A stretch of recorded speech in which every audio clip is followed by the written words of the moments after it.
So you're at your keyboard, you're exploring with the sounds, right? We're limiting ourselves to the white keys. We just want to make music, right? Just want to make music. And we just want to create sounds and we want to be free.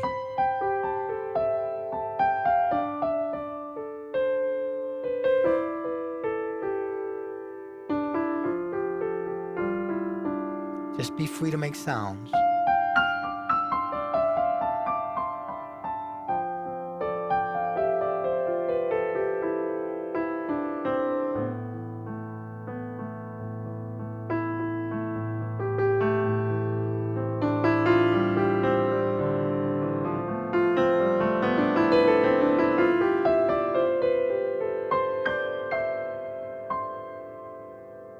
Right? So we just want to feel free making sounds. Just making sounds.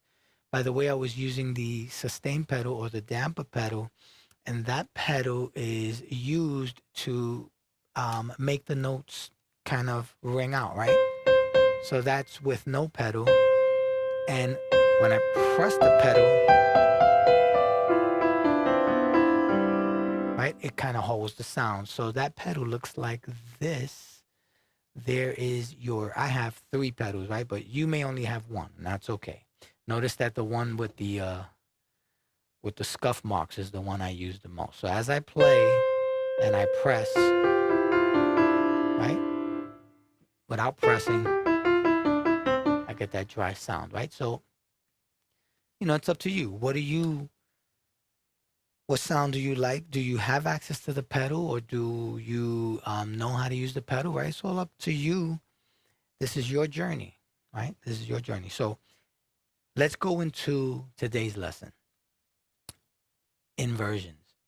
If I'm going to say that there is one skill that you should definitely have at your disposal, it's going to be the use of inversions. Because inversions, when we take notes on the piano and play them in different configurations,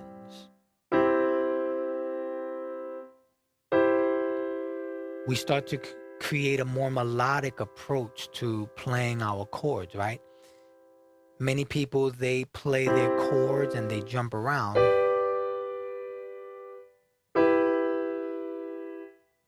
right? And they get this kind of block sound.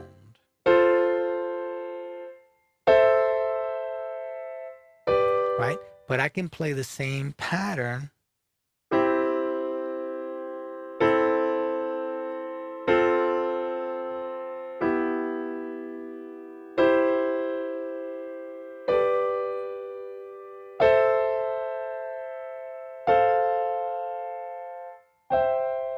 or more or less, right? I don't remember what I played before, but more or less I can play these patterns and have what we refer to as good voice movement or voice leading. And that means that rather than having this jumping around type of sound, which is fine if that's the sound that you want to create, right?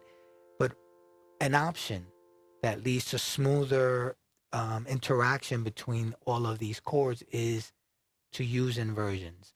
Let me show you what an inversion is really quick. Here, if I play these notes here, C, E, and G, okay? My chord is a C chord, right? That red ring there is telling me that I'm playing a C chord. But a C chord is not this particular shape or not this particular configuration. A C chord just has the notes C, E, and G, right, in it. So a C triad, to be even more specific, 3 notes would be C, E, and G. But what if I moved this C up here?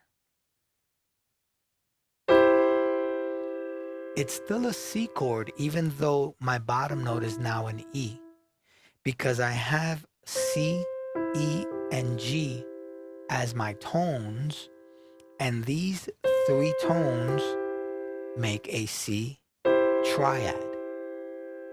What if I took my C and I brought my C down here?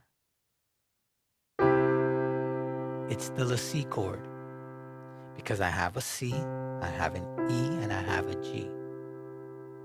But we're going to keep these notes close within. What if I switched it around now, and instead of moving the C around, what if I chose to move the G around? So I'm going to make G my highlighted note. So now my chord is C, E, and G. And I can take this C chord, C, E, G, and move this G. How about if I move it down to this G? Well, I still have a C chord because my notes are C, E, and G. They're just kind of, mixed a little bit different. They're mixed a little bit different, right? So here is my C chord. We call this root position. Here is my C chord. We call this the first inversion. Now, this is called the first inversion because I'm going to take this first note, right? I'm going to bring it up. And now I've inverted the chord. And this is the first possible inversion of that chord. E, G, and C. So I have this root position here. I have this first inversion here. And what if I chose to move this E up? I'm going to make that E in gold. What if I chose to move this E from here to here? Well, guess what? I've taken this C and E that were here originally. I've moved them up an octave. And I now have the second possible inversion of that configuration of C, E, and G. My first inversion was an E, G, C. And now the second way that I can invert this is bringing this bottom note up again. And now I have G, C, E. C chord in second inversion. What if we move this bottom note up one last time? That was our G, right? Let me make that G blue again. Let me make C and E green again. If I move this G up again, an octave, I'm moving it up, I'm back to my root position. Even though I'm not where we started, right? We started down here, but look at the configuration, C, E, G. C, E, G. So it's the same configuration, but we're in a different range of the keyboard or a different octave. High octave, mid octave, low octave, right? Super low octave, right? So we're really low down there. So how does this work? Well, if I have a C chord,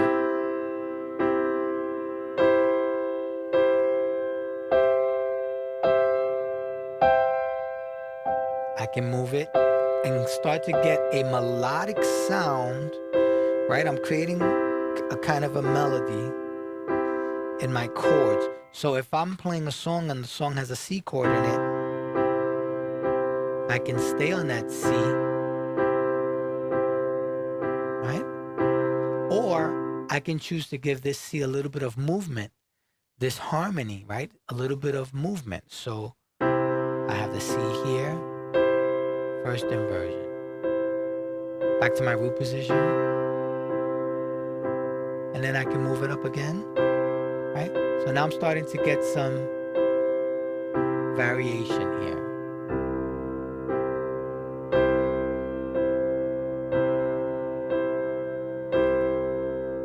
Now, if I really have the opportunity to do so, if the song is slow enough or allows for another movement, I can do that as well. So root, first, second. Root, first, and second. And then end on root.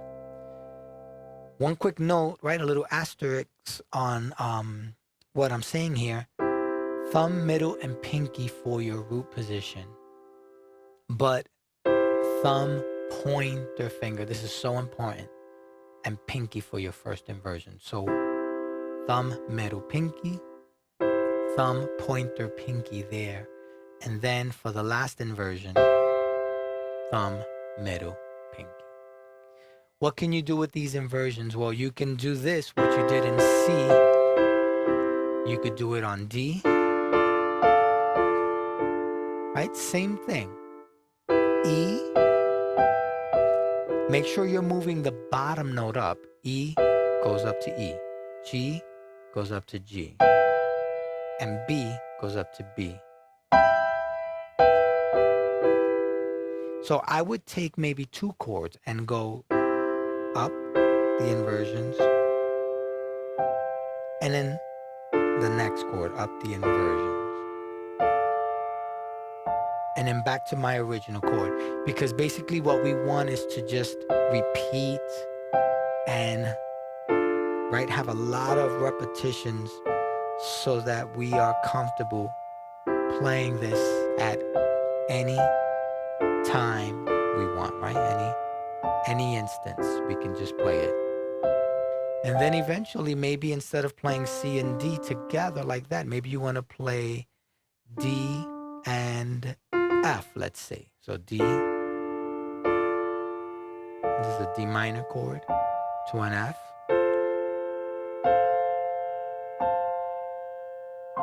Back to a D minor.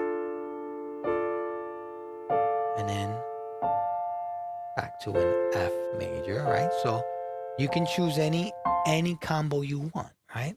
Let's choose an A with an E. So let's go A first. A, all my inversions, and now an E. That sounds nice. I like that. So an A, remember, thumb second and pinky, thumb middle pinky. And now my E. Okay, so any combo works. Any combo. Last but not least, whatever I'm playing in my right hand, if I'm playing E, let me play a single note E here, or even an octave E if I want, right? So if I want to do E, and then go to D, and then back to E, and maybe up to F,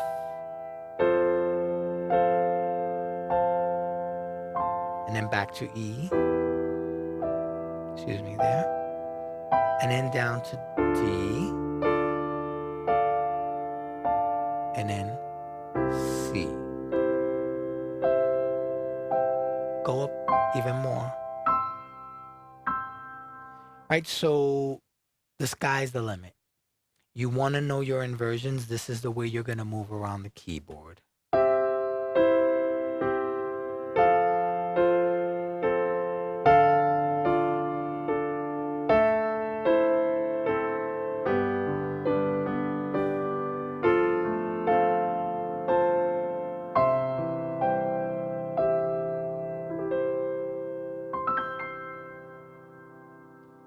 All right, good luck with your practice. Have fun making music, and I'll see you next time.